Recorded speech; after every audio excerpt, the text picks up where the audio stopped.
Think of the NFL like 4 different distinct blocks of teams. You have your bottom 8, or maybe top 8, depending on how you look at it, that are all objectively terrible. Most of them need a new quarterback. Some of them just got a new quarterback but don't really have anything else. You have your championship contenders. You have your fringe playoff teams / the teams that might make the wild card or maybe division round. And they're good, but they're not championship quality. And then there's kind of this group in the middle. And it's generally between pick number 9 and pick number 15 in the draft order. That is NFL Purgatory. You're not bad enough to get a top draft pick, and you're not really good enough to make the playoffs either. You're just aggressively mid. And that is one of the worst places you can be as a franchise because it's really, really hard to get out of that rut. And so today, EJ and I have identified the 5 teams that unfortunately find themselves in that position, and they're all being held back by one major issue that's preventing them from escaping that prison. So, before we get into today's show, EJ, my friend, how are you? I'm good. We'll dig into teams that have one of the roughest lots in NFL life today, which is, I know we're bad, and I know what we need to be good, but I'm not sure we're going to get it. Again, we have 5 teams we're kind of going over in this area, which is based on the current NFL draft order, by the way. We have the Saints, the Bengals, the Cowboys, the Bears, of course, and the Colts. We thought about throwing the Dolphins in here too because technically they're in that area of the draft order, but also they could legitimately make the playoffs because Tua's back and their offense is like top 2 in EPA per play since Tua's come back, and their pass rush is really good. So they might be playing in January. I don't think they count. But again, Indy, Chicago, Dallas, Cincy, and New Orleans. That is the prison right now. Before we move on, talk about our first team, I do want to thank Underdog Fantasy for making this show possible in the first place, as well as every other show that we have this season. Obviously, EJ and I have done a lot of pick'ems this season, and a lot of you have played along with us, but if you haven't yet, because we're in that kind of weird holiday time of year where there's football happening like every single day, there are pick'em specials every single day this week. On Wednesday, as well as Thursday, we have a Jordan Love special because he's playing those aforementioned Miami Dolphins on Thursday night, Thanksgiving. Friday, we have a Mahomes free pick special. And then if you're really big into NBA, we have a Luka special on Saturday night as well. So if you use promo code BOOTLEG at either the link in the description below or the QR code on the screen, you want to do pick'ems, whether it's for basketball, hockey, football, eventually baseball when we get to the spring. Pretty much any sport you can think of, they have pick'ems. Again, you can use promo code BOOTLEG. That will get you up to $1,000 in deposit bonuses, as well as, of course, those new customer free pick specials. So again, thank you to Underdog for making this show possible. And with that, EJ, let's talk about the cap hellscape that is the New Orleans Saints. Saints have a lot of money tied up for next year, and I think that might be the understatement of the year, and I realize we are very late in the year. I think it's still a strong competitor. They also have to decide who the coach is going forward. This is the first truly clean slate they've had in a long time. Peyton was hired in New Orleans in which year? Any guesses? 2005, maybe? Ooh, really close. 2006. Very good. I would not have been that close. And Pete Carmichael carried over to run the offense. So in terms of that lineage of all the success of that regime, this is the first time they have an opportunity to get a truly clean break and say, we want to go in a different direction. So that's going to set the tone, obviously, for the whole organization. The cap structure, the draft, and whether or not Carr is the future at quarterback or if he's going to be a bridge to somebody younger that they want to bring along. The most direct thing they could reach out and fix probably is the defensive line. So pass rush is tied for the 9th fewest sacks. And they have the 7th worst pressure rate in the league. Now, that's Granderson, Shepard, Saunders, and Chase Young. Not a lot of killers there. Bunch of guys that can play decent roles, but not enough of them. And as a result, secondary's under pressure all the time. And that would probably be the most direct thing because the upcoming draft has a lot of good players on the defensive line. So sometimes the team's needs and the draft line up fairly well, but there's a stack of issues above that. That's kind of like the lowest hanging fruit that they could just pick to say, yeah, we're better immediately. The other things are probably going to determine the future of this team and whether they're going to be a threat or whether they're going to be down in the dumps for a while. For me, the root issue beyond just personnel, coaching, I mean, the obvious surface level things, is their cap situation, right? They kind of kick the can down the road over and over and over again. And they were, when they had Breeze, fine, okay, we're going to try to capitalize on that Breeze window. It almost worked. They were one really bad call against the Rams away from maybe winning it all that year. I think they very easily could have. I think that was 2018 off the top of my head. But they kind of continued that kick the can down the road strategy even in the post-Breeze era, where they had an opportunity to kind of reset everything. And they didn't, and I think the Derek Carr move was just a continuation of that theme in the first place, where it's like, hey, we think we can contend. We think we're in a window. Let's just get a quarterback that we think is at least average to above average. We'll let the rest of the roster carry us. They didn't have the roster to do that, clearly, right? So at this point, I think the only way this team can get out of purgatory is if they allow themselves to actually reset. It's going to be difficult, but mathematically, there is a way to do that.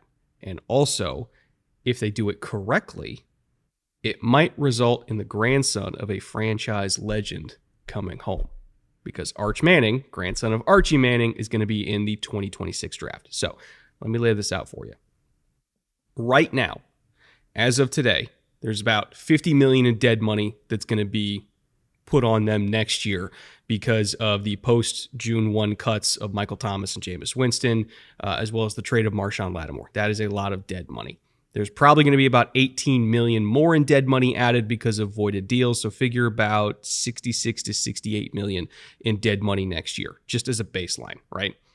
The cap, if it goes up conservatively by 7%, could be about $274 million this year. It's $255.4 this year. If it goes up by 10%, which is the type of growth we've seen recently because of TV deals, and again, the YouTube Sunday ticket deal is going to factor into this as well, it could go up to about $280 million, right? So the Saints will be around $65 to $70 million over the cap, depending on how much it goes over, or goes up, I should say.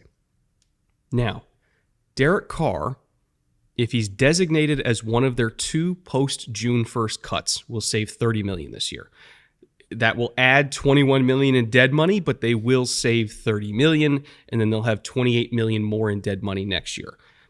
I know it's gonna hurt to have $90 million in dead money going into next year, but again, I don't think 2025 is the point at this point. The point is to get out of this, and I think they can do that while saving $30 million for 2025 to get cap compliant, which they need to do. Again, they got a lot of work ahead of them. So designate Carr as a post-June 1 cut. Ryan Ramczyk, you negotiate his retirement as a post-June 1st retirement like they did with Breeze. That also saves $18 million. And then Cam Jordan, and I love Cam, great player, going to be in the Ring of Honor, one of the all-time great Saints. He's up there, and I think he knows that it's about that time as well. He might retire anyway, but if he's also designated as their other post-June 1 cut, that'll save them another $11 million. So in theory, if they're about $60 million over the cap, those two June 1 cuts, as well as a Ramczyk retirement, will save them $59 of that. They could get almost cap compliant just based on those three moves, right? Taysom Hill post-June 1 cut, if they opt to do that instead of Cam, would save $10 million, would get them about in the same area. But Taysom still got juice, so I don't think they'd really want to do that right now. And DeMario doesn't really save them at all anything, and he's still solid. So again, I don't think he's going anywhere unless he just actively wants to retire. Tyron, same thing, doesn't really save them much. I don't think he's going anywhere unless he just wants to retire. So all in all, it's most of the work to be done. However, if the cap only goes up by 7%, they have more work to do, which means they would have to cut some combination of Cedric Wilson, JT Gray, Foster Moreau, Jamal Williams, Colin Sanders, all these little nickel and dime, save $2.5 million here, save $1.5 million there. Like, they can do it, is my point. They can get cap compliance. 2025 will hurt a lot. They will be awful. Like, absolutely awful. Hell, they might want to trade Olave while they're at it. Just get more assets for 2026, just in case they're not awful enough to get Arch, right? But if they do this, they embrace the tank, they set the stage for Arch in 2026, they're going to have space in that year, about $50 million of it. At minimum, they're going to have $50 million in space, even with all the dead money. So to me, that is how they get out of purgatory, is they just embrace the tank, accept that they're going to be bad, get these contracts off the book, reset their cap space. And who better to do that for, finally, after like 10 years of waiting for them to do it, than Arch Manning. I think that, to me, makes a lot of sense. The real question is if the Saints would actually do it. It's going to take guts. It's a lot like the work, strangely enough, that a former Saints staffer did in Chicago, Ryan Pace, Ryan Poles' predecessor. And when Poles got there, he had a very similar job. It was not as big, but he had to cut all the fat off the books because they had pushed a lot of things. They had traded up several times in the draft to get players who they missed on. All those things add up to a roster that was not in great shape and a cap situation that was gross. And one of the things I liked the most about Ryan Poles upon his arrival is he burned the boats. He took every piece of contract that he could get rid of, and he got rid of it right away. He did exactly that. He said, nope, we're going both feet in. We're absolutely going to shove everything we can into next year. It's going to be terrible, and then the books will be clean. And New Orleans is going to have to do a similar thing, because if they say, well, maybe we can just parse it out, maybe we can spread it over 3 years, they'll still be doing this 2.5 or 3 years from now. They might be awful, but they won't be out of cap jail. And pick one at this point. And it's going to take some commitment. I think they can. I think there is sort of a carrot dangling off the end of the stick that they can chase, but they are going to have to do not business as usual. They're going to have to basically take a 180 and say, nope, we're done doing this. We're going to do business differently. That's going to be tough because the GM is the same, and the GM has had the same modus operandi for the entire time he's been there. And to just turn over a new leaf and say, we're going to go completely the opposite direction is a very hard thing to do. So does he move on? We'll see. If he doesn't, I'm not super confident they'll take this approach. If anything else happens at all, I think they basically have to take this approach. The successor would come in and say, this is really the only path forward. And ultimately, it might be an ownership decision, right? Like how bad is ownership willing to be? Because they seem to have always been very reticent, I should say, to be awful. Now, next team on the docket, a team that we did not expect to be in purgatory going into this year. We thought there was a chance of it, but we didn't think there was that good of a chance that they were going to be this disappointingly average in a lot of ways, or maybe asymmetric is the best way to describe it. Cincinnati. They have wasted an MVP caliber year by Joe Burrow. Like, he has been phenomenal this season. Jamar's been great. T's been great when he's been healthy. I mean, I was there in the stands for that Chargers game. Like, T was unguardable. I think it's a really, really disappointing season for a lot of reasons, because for a long time, this team could hang their hat on this defense, and now they can't. They have a couple really, really good players, Trey Hendrickson being one of them, but they've let a lot of their key pieces walk out the door. And so ultimately, if Cincy wants to get out of purgatory, they need owners that are willing to spend and spend consistently. This is a problem that they've had for a whole generation at this point, right? Where it's like every 7 to 8 years, they'll hit on a couple draft classes. They'll have a bunch of really good, cheap star talent, and they'll make a legitimate run. They did one, with Andy Dalton and prime AJ Green. Unfortunately, they had their hopes ended for them in the playoffs a couple times, but like they had a roster that was an actual contender. I think they were like 11-0 at one point in those years, and then I think Andy got hurt. They went to the Super Bowl early on in the Joe Burrow tenure because they hit on a bunch of really good picks. They brought in DJ Reader as a value asset, and he ended up being one of the best DTs in the league for them. But ownership has always been very unwilling to retain their core. whenever they do build a core, they keep it together for like 2 years max, and then it's gone. Jesse Bates gone, DJ Reader gone, Joe Mixon gone. All of them are having either good or great seasons somewhere else.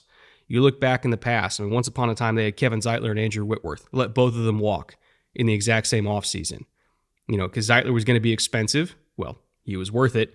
Whitworth was quote-unquote old. He played 5 more years with the Rams and won a Super Bowl. Let both of them walk, and then they wondered why their offensive line sucked. So this is a team that, as of right now, is going to have anywhere between 65 to 73 million in cap space next year. They're going to pay Jamar. I'm not confident they're going to pay Trey, even though they need him, right? Because he's going to be expensive, and they know he's going to be expensive. Well, tough titties. Good players are expensive. Pay them. What else are you going to do with the money? So this franchise really frustrates me because it feels like we get like one window every 8 years, and they don't do anything to keep that window open, even though they have the best quarterback in franchise history and a receiver that for an organization that has a very strong lineage of receivers might end up being the best one in franchise history, and they're not doing anything with it. So I don't have anything beyond that, beyond just get a more aggressive owner, but I mean, we know that's never going to happen. It's difficult, and I hate to say it because the parallels are there, and it reminds me a little bit of Andrew Luck's tenure in Indianapolis in terms of not necessarily the same roster deficiencies, but the same approach. We finally hit on the quarterback. We know this guy is the guy. He can do it. He's proved it over and over again. Let's see how little we can do to support him. And that frustrates me to no end. The offensive line, which has been the Achilles heel of this team pretty much since Joe was drafted and a little bit before, has stabilized this year. They're not terrible this year. They're not great, but again, some draft picks have been spent and they're playing decently. Not awesome, but decently. So it's not the same in Indy in that way, but the defense fell off. And with the Trey situation, you have to pay him because if he goes, you're really starting from scratch. And again, you've spent a bunch of picks, but if I'm going to prioritize spending on that defensive line, pay Trey first, and then you still need some help, interior and exterior. So either draft him, sign him in free agency, do whatever you need to do. He has been a one-man show. He's been tremendous and done everything you want a franchise leader to do, which is the other reason you have to pay him. Not just the on-field, but the off-field. You have to say to the rest of the players, if you do all of this, or even 80% of this, because we realize you're not all Trey, we're going to reward you. We're going to pay our own. And if they don't do that, it sends the opposite message. Strangely enough, they need a deep third free safety. They had one. They had one of the best in the game. They let him walk because he was going to be expensive. And again, their draft picks, I like Dax. I think he's a good player, but he's not typically a deep third safety. He's an around the line, very good nickel. He's flexible. He's almost like a Brian Branch type, which is great. I would say a lesser version of that, but not much lesser. He is a talented player, but you still need a guy in the deep third. Right now you got Geno Stone. Okay. You're familiar with him from the division. He's not the same type of talent as Jesse Bates, and they need a little bit of that range in the back end. They need a running back. Chase has looked okay. Offensive lines looked okay, but we see the drop-off from Mixon leaving town as to what it took out of that offense. They have receivers. They have a tight end. Gesicki's worked out really well. They need a running back. You can get those for cheap, which is the benefit, right? You can get somebody in the 3rd or 4th round that's going to bring you some more juice to that running back room. And then you need an outside cornerback. Even when they get their guys back healthy and they sort of rotate them around, play them in the sort of proper positions, they just don't have enough there because, again, you haven't spent, you haven't retained, and the defense right now for the first half of the year was getting run over. Joe couldn't possibly score enough points. So a lot of those needs are on defense, but it really starts with what you said, which is we have to change our philosophy. When somebody plays this well for us that we drafted, we have to reward them. We can't just let them walk and say we'll replace them. That's too much pressure on Duke Tobin and his staff. Every year you've got to hit on draft picks, and they have to be high quality because even if they are, we're going to let them walk. No, you have to draft and develop and then pay some of those so that you don't have to draft and develop every single year and the windows are longer than a year or two. If they don't do that, I don't see the windows getting any longer and Burrow's not getting any younger, years-wise or mileage-wise. I mean, it's not like this franchise is incapable of drafting a good corner. They drafted Jonathan Joseph. He was one of the best corners in the league, like, in his first 4 years in Cincy, and then, they let him walk to Houston, where he became the best corner in Houston history. So, this problem goes back a long, long ways. Draft good player, don't retain good player, they go somewhere else, and they'd be great for that team. It is so frustrating, and I really feel for Bengals fans, because for them, it's like, when can you buy a jersey? Like, you can't buy a jersey of an exciting young Bengals player because you're not confident they're going to be there for more than 4 years, other than Burrow. Like, it's tough. It's tough. One quick note, and then we'll get right back to the show. You guys are very familiar with Manscaped at this point because they've supported us forever. But they did just release a brand new addition to their grooming line that you might be interested in, called the Chairman Pro, which is an old school electric foil shaver that can give you a professional shave right at home. You can use either the skin-safe 4-blade foil for a smooth finish, or if you want a stubble look, they have multiple options for the stubble trimmer to give you either a 1 to 2 day look or a 3 to 4 day look, depending on your preference. It's also waterproof, so you can use it in the shower if you want, and it makes it easier to clean too because you can just rinse it under the sink. It also, of course, has an LED spotlight so you can see every hair you're trying to shave, and it has up to 75 minutes of runtime. So if you're in need of a new shaver to maintain your stubble or to have a fresh and smooth face every single day, check out the Chairman Pro at Manscaped. And of course, check out everything else they have to offer too, whether it's body trimmers, lotion, shave gels, nose hair trimmers. I mean, you name it, they have it when it comes to grooming. You can see it all at manscaped.com, and if you use promo code BOOTLEG, you'll also get a 20% off discount and free shipping on your order. Again, that is manscaped.com, promo code BOOTLEG. That will give you 20% off and free shipping on whatever you get. Thank you to Manscaped for sponsoring today's show, and with that, let's get back to it. All right, next up, Dallas. Similar kind of problem as Cincy, but also not really, because they do pay their guys, but the problem is they pay them way too late. Like, they play hardball with all their franchise talents, and they kind of let everything coalesce into the same timeline when they really didn't have to do that, right? So you had the Dak deals and the CD deals hit at the exact same time. They played games with CD for forever while the receiver market just kept going up and up and up and up and up, and then all of a sudden you have to pay him $35 million, right? It was kind of their own fault. They could have got him for significantly cheaper than that, knowing that they were going to retain him if they just paid him earlier, and they didn't do it. Same thing with Micah. Pass rusher market just goes up and up and up and up and up, and all of a sudden you're going to have to pay him, again, $30+ million because you waited. Dak, they waited forever. Quarterback market went up and up and up. It became very clear once Trevor Lawrence got $55 million. It's like, okay, well, if T-Law got $55 million, Dak's going to get a shitload more than that, and he did. And they could have just done the deal earlier and saved money. And now you end up in a spot where you're not in the same cap distress as New Orleans, but also nobody is, but you have so much less maneuverability because you didn't do deals aggressively when you could, and especially when you have the money to. They're the Dallas Cowboys. They can structure these contracts any way they want to. They're like the Rams where, hey, we can put the money in any year that we need to be cap compliant. They had the ability to do that. They're not cash strapped like Cincy. They're just arrogant, right? They're just arrogant, and they waited because they wanted to play hardball. And then they end up spending a premium on all of their in-house talent, which you're typically not supposed to do. Like, if you draft guys and do contracts early, you do that so you can get a discount. They completely laugh in the face of giving themselves discounts. It's a horribly run cap situation, considering how well they draft. And they do draft well. But they kind of back themselves into a corner, right? Like, their depth has evaporated over the last 2 years because of this approach. They still haven't found an answer for wide receiver 2 after trying a parade of different names to fix it. They still haven't found a proper replacement for Terrence Steele at right tackle. Wouldn't be surprised if they draft another tackle in the first round this year just to make sure that they address it. Because if there's one thing Dallas is really good at, it's taking early round offensive linemen, so might as well do it.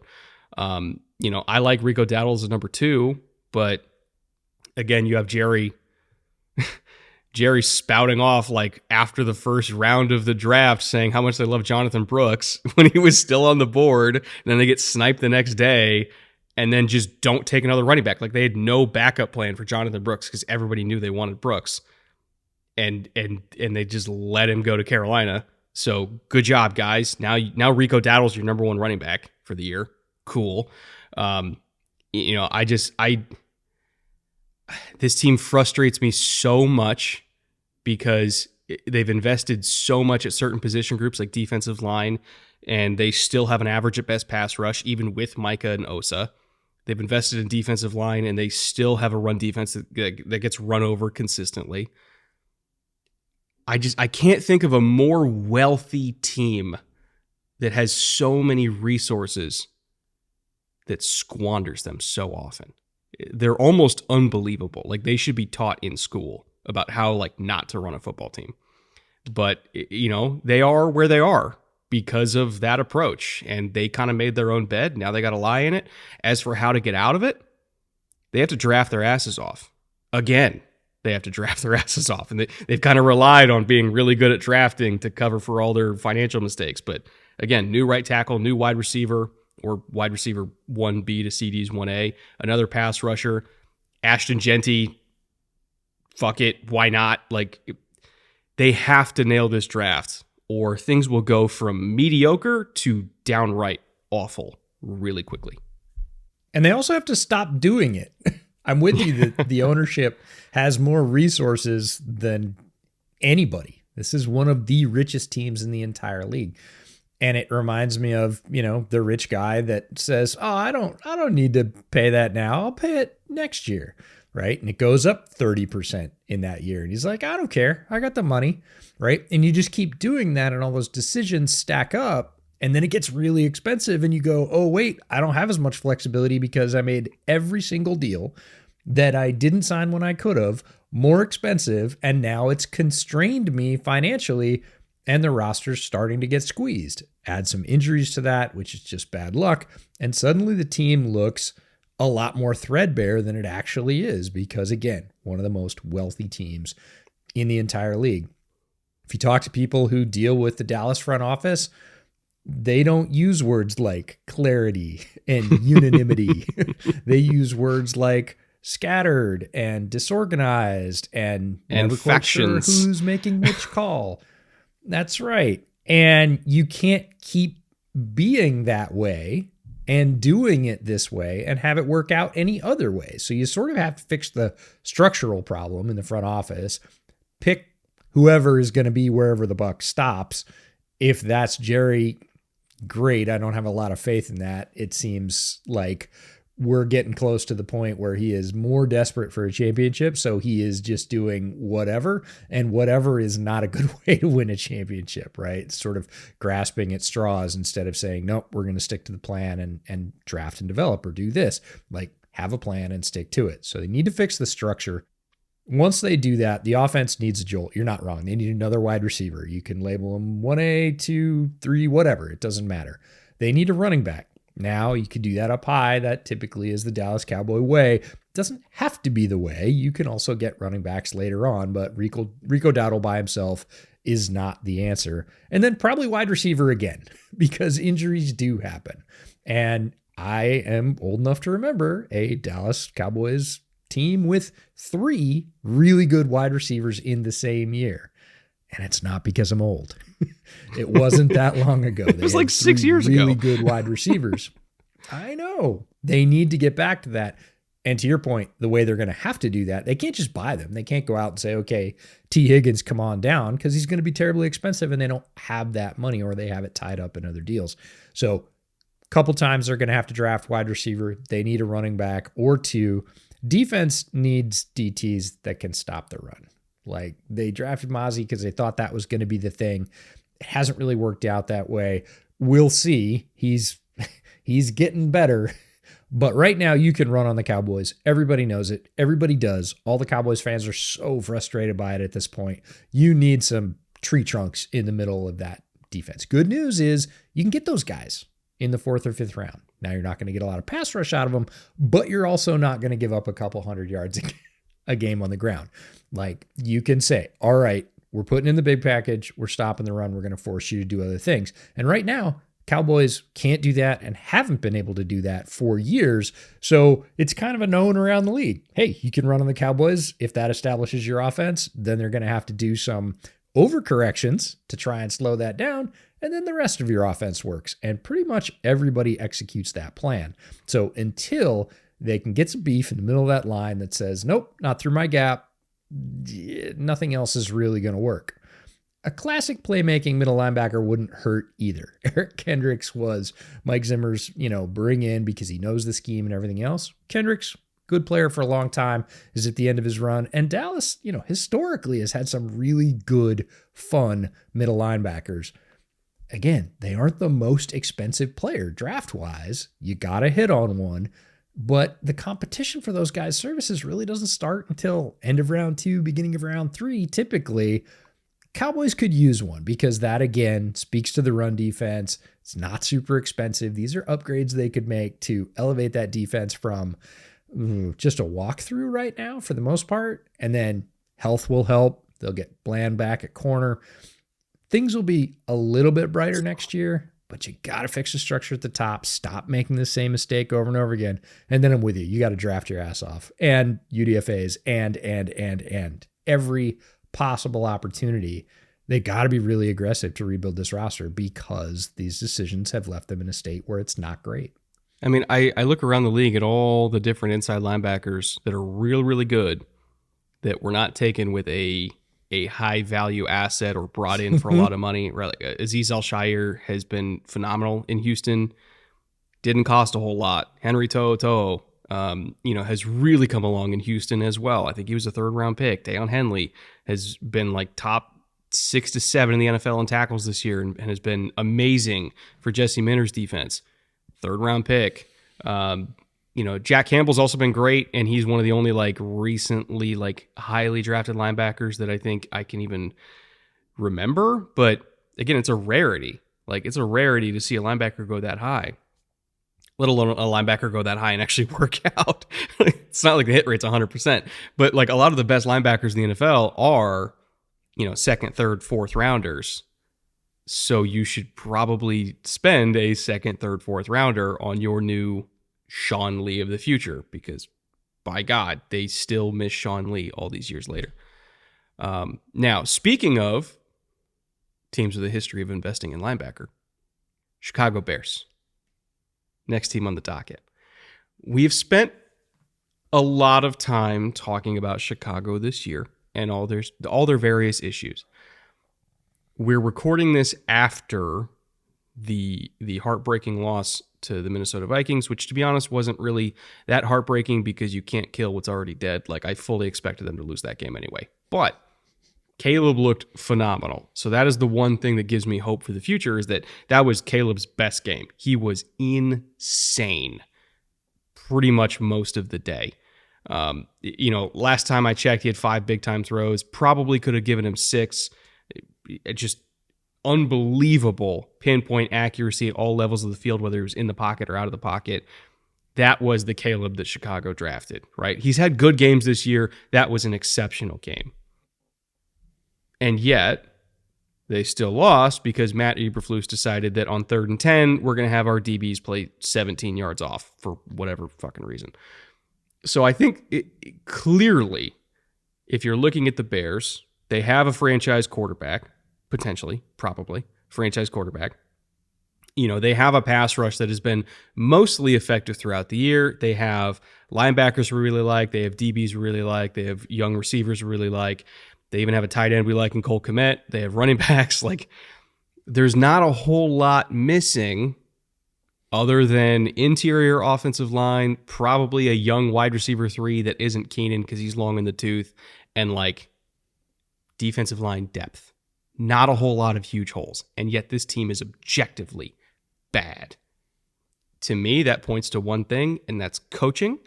Obviously, I know you agree with that as well because we've been on this crusade the entire year. both pre and post Waldron firing. So my question to you is, let's say, shoot for the moon, they get Ben Johnson. Let's just say they do. Even if Ryan Poles is retained. Is this a playoff team with Ben Johnson? Is that the one thing they actually need to not be bad? I think it is. And I think new coaching will go a long way. And I say that because we've seen a microcosm of it over the past 2 weeks. Shane Waldron was struggling desperately in Chicago for whatever reason. Lack of communication, inability to adapt, you name it. It wasn't great. Just his removal. Again, they didn't go out and hire a new coach. Thomas Brown was already on staff. Just Thomas Brown taking over this offense in the last 2 weeks shows this team is way more competitive with the teams in its own division, which is where you need to be competitive to make the playoffs. And they had no business hanging with Green Bay. They almost beat them. They really didn't have any business hanging with the Vikings. They almost beat them as well, and probably should have if better coaching decisions had been made. You said it, and the biggest thing about this year, which we all said and we need to keep our eye on, is they have their QB of the future, and that is a massive step forward for them. It is impossible to overstate that. It is just not possible to say Chicago finally has their QB and not have it be the biggest deal in the football landscape in the Chicagoland area. They've been so long without one. And as we all know, you're going to wander in the wilderness until you get your quarterback. They have their quarterback. There is not a doubt about that. Caleb can play at that level. He can go blow for blow with those guys and absolutely come out on top if he has a little bit more support. You mentioned how good the roster is.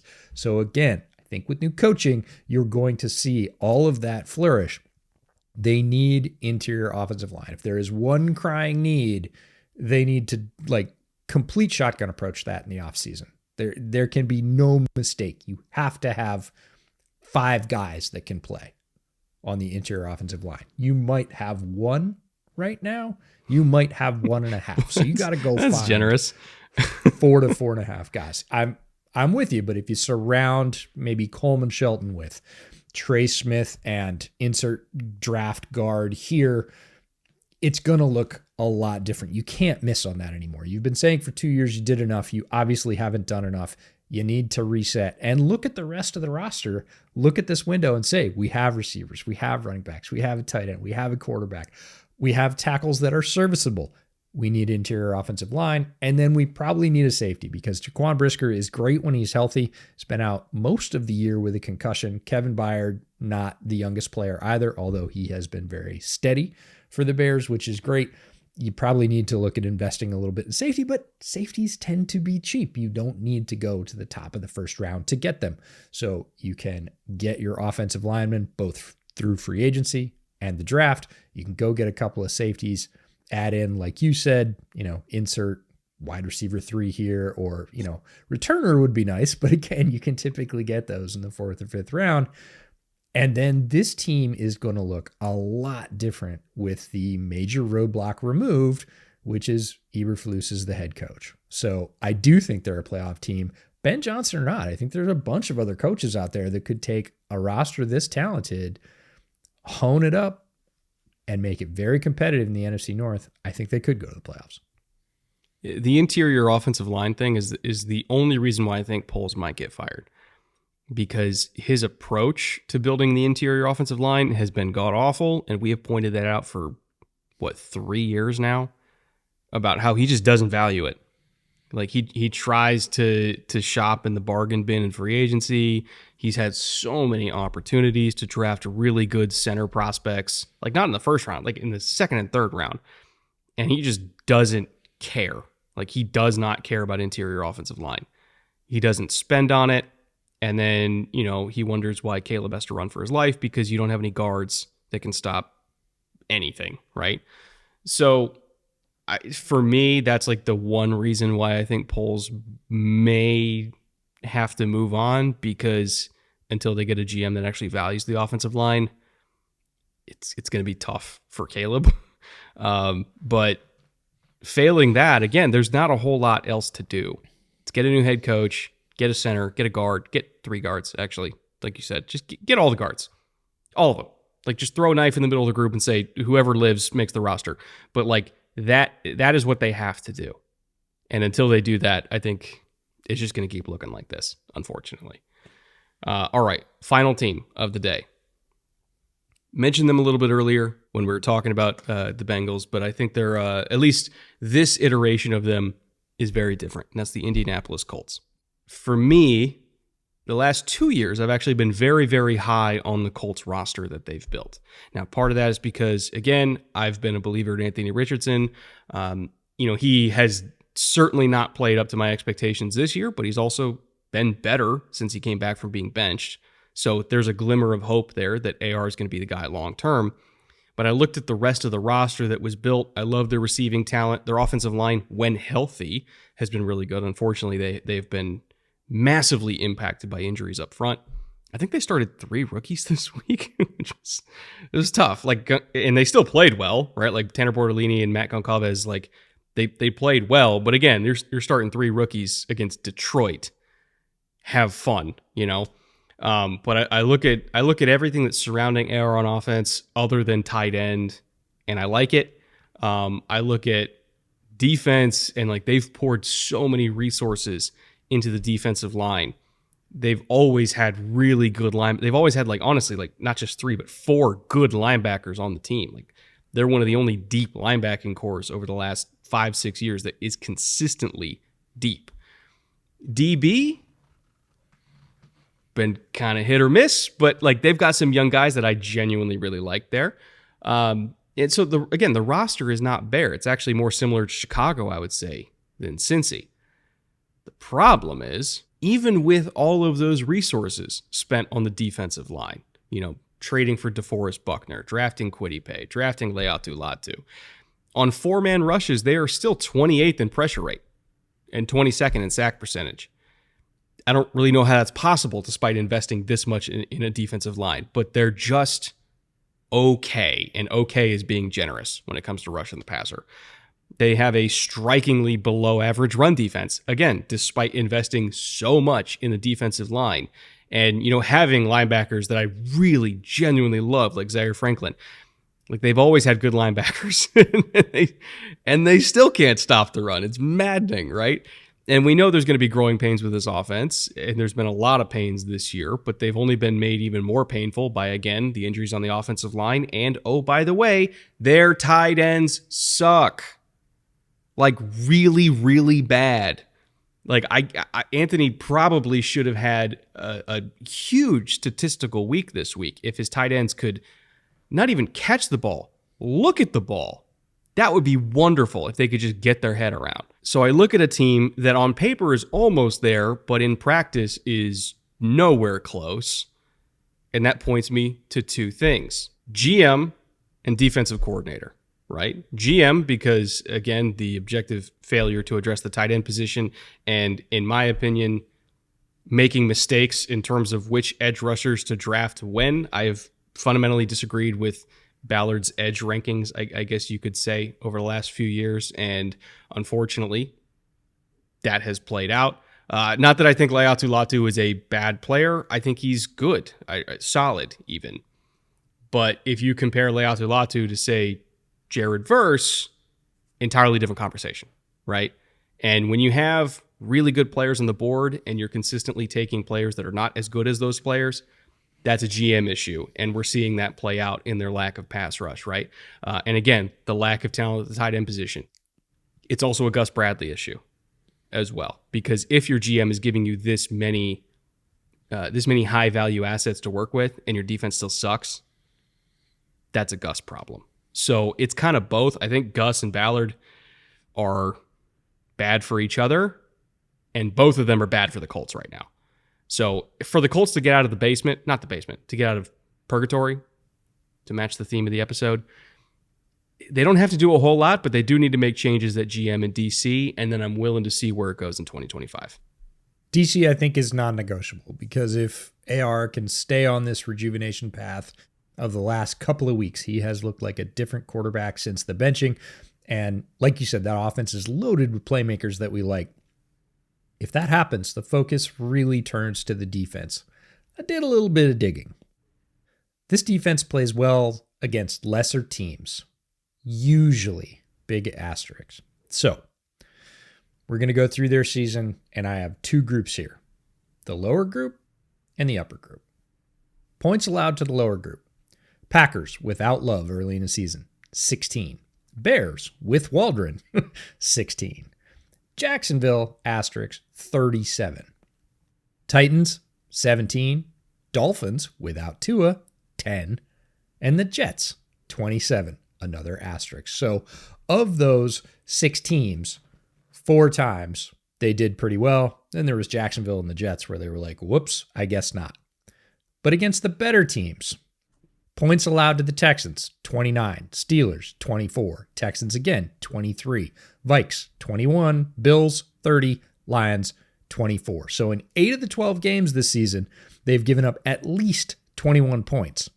And the 4 they didn't were to toothless offenses, either offenses playing without their quarterback or with their quarterback, but Shane Waldron is their offensive coordinator, which is, a big enough handicap. We're just not going to count it. So if you're looking at all that defensive talent, and they do have a lot of it, it doesn't get used effectively. And we've said it for the past 2 years, 3 years. Everybody coming into Indianapolis knows exactly what they're going to run. Gus is going to run what he's going to run. Works pretty well against offenses that aren't super powerful. If the offense has a lot of power or creativity, it doesn't work very well. So you're pretty much starting from behind. That definitely points to new coaching for the defensive side of the ball because they're not talentless. So I'm with you. You have to at least replace the defensive coaching staff. Ballard, I might give him one more year because there is a lot of talent on this team, but that talent needs to be properly employed, and it hasn't been. And until that shifts on the defensive side of the ball, the Colts' fortunes really aren't going to change. And I want to emphasize, by the way, I do not think Leatu Latu was a bad player. Like I was a fan of a lot of Leatu Latu's game. Genuinely, I think there's a lot to like there. But my concern with him was lack of power, honestly. And if you're going against a tackle that has really piss poor hands or piss poor feet, Leatu Latu is the kind of edge rusher that's going to feast on that, right? Because I don't want to call him a finesse rusher, but he wins more going around guys than going through guys, and he doesn't necessarily have the ability to go through guys if he needs to go through them, right? And you've seen that play out so far this season where, you're going up against tackles that have really good feet and really good hands because they're grown-ass men. They played tackle for, a lot of years, since you were in like middle school, and they've been tackles in the NFL, and he's got a pressure rate this year of 11%, which is fine. Like an 11% pressure rate at the NFL level for a rookie, totally fine. But Verse, meanwhile, who has just raw power and can run through people when he really needs to, like Jordan Mailata, who's like 360, and he still can run through him. He's got a pressure rate that's in the top 5 among all edge rushers in the NFL, not just rookies. So to me, I just felt like Verse was the more complete player. And and this is not about me saying that Leatu Latu was a bad prospect, but I felt like for what the Colts needed, Verse was a better fit. And I think it's a bad look when, you look back on that Colts behind the draft series and Ballard's like kicking back and laughing in his chair at other teams saying, we got the best edge rusher of the draft. And it's like, no, you didn't, dude. No, you didn't. And I think ultimately, those kind of decisions are what's going to come back to bite him, right? The Leatu Latu pick, the Kwity Paye pick. It's a misevaluation thing for what actually works at the NFL level. And it's really, really hurt them this year. And I think Latu can be a very good player in the NFL. I don't necessarily think he's going to be a great player in Gus Bradley's scheme. And that is the marriage between GM and coaches, right? You need to give them what they need. Latu has more moves in his pass rush arsenal than just about anybody in this class, and he can win with a lot of them. But some of those are going to need to be schemed up because of the limitations you talked about. Other defensive coordinators that are going to rush in creative ways, I think could make a lot of hay with Latu. I think he is a very good player, but if you're just going to stand him up and rush 4, that's not using him to his best ability. And then that comes back to coaching and also that bond between the coach and the GM saying, hey, what do you need? Really could have used a power rusher if that's all you're going to do with him. And Latu's not going to look as good as he could. Like you said, 11% is fine. Would it be a lot higher with a more creative DC who moved him around as a real threat? I think it would be. He has that kind of talent. So these are the sort of handshakes that go on in NFL front offices that need to work. It's not that Latu's a bad player, and we've seen it over and over again with players in lots of other situations in Arizona. You mentioned Philly earlier in the podcast. Zach Bond, miscast in New Orleans for years, goes to Vic Fangio and the Eagles. He looks great this year, like legitimately great. So I think Latu's a great player with a lot of great attributes. He's not great in stand up and rush 4, and that is what Gus Bradley does the majority of the time. Put him in a more creative defensive scheme, you get more out of the pick. That's just the way it goes. So again, there is a path to success for all these different teams. They have varying degrees of difficulty, I would say, and there's going to be some hard decisions that have to be made in terms of who's calling the shots at some of these organizations. But until those hard decisions are made, it's going to be tough for them to get out of this purgatory. And this is the most difficult spot for any organization to be in, like truly the most difficult spot. The teams in the top 8, they can tell themselves at night, like, oh, once we get a quarterback, we're going to be fine. Or, in the Patriots case, like once we get and receiver, we're going to be fine, and honestly, the Patriots need more than that, but still, like Drake May is going to work. Like Drake May is great. They need everything else. And so it's almost like a black and white, cut and dry thing for that bottom quartile of the league. Situation's a lot more murky for this part of the league, and that's what makes it so difficult. So hopefully we shed a light on some of the difficulties that are plaguing these individual teams that are keeping them at this unfortunate level. I do want to say, while we have an opportunity, happy Thanksgiving to everybody who's listening to the show before Thanksgiving. Hope you guys have a great holidays with your friends or family, or if you just want a quiet, Thursday night at home by yourself, watching football, eating turkey sliders, that's awesome too. Either way, hope you guys have a wonderful week. Want to thank Underdog again for sponsoring this week's show. Want to thank Homage, our clothing partner. There's holiday sales going on right now. EJ, I don't have the details in front of me. Do you have them in front of you? Well, they have an entire holiday collection, which is pretty darn cool. We'll be rocking some of that gear very soon from Homage, so go check it out. They've got holiday movies. They've got some fun NFL-based stat comparisons between, the attributes of Santa Claus and Rudolph. Might be seeing that one on the show. So go check it out. We really appreciate Homage and all they do for us. All right. That'll do it for us today. Again, have a good rest of your week, and we will see you next week. I think I'm going to be doing the next show remotely from my hotel room in New York, because I'm going out to New York to film a little episode in collaboration with the NFL on 2009 Darrelle Revis, so that should be fun. So next episode for me is going to be from New York, and until whenever that comes out, we'll see you soon.